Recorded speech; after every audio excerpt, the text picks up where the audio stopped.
Umuhanda mureba rero ni umuhanda ugera kuri kaburimbo ku muhanda mukuru muri metero nka 250. Urugo tuje kubazaniye ni urunguru.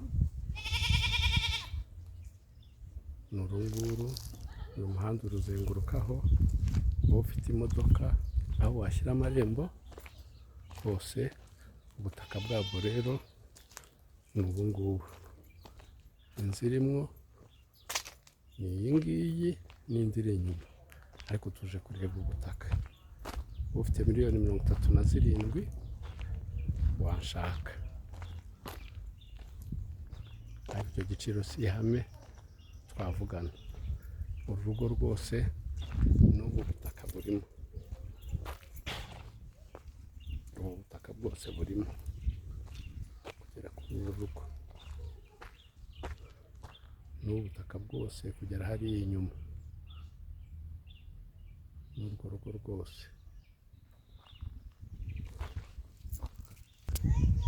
Nguru rero uru rugo hano mu gikari cyarwo, iki cyose ni igikari cyarwo. Harimo iyi nzu, urabona ko ni ubutaka bwisanzuye.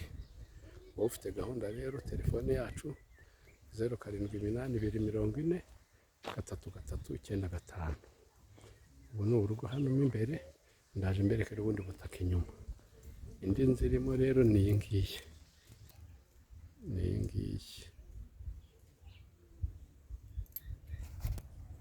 iyi nzu rero,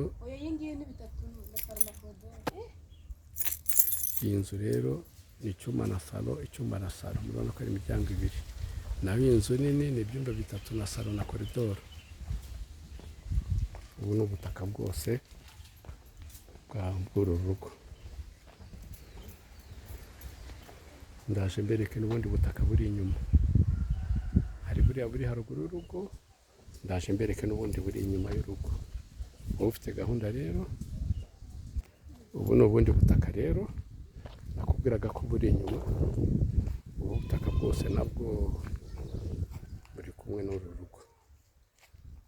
Ubutaka bwose rero wowe wiguriye, urabona ko bugera ruguru kuri ruriya rugo. Wowe ufite gahunda rero, tuvugisha dukora umuti.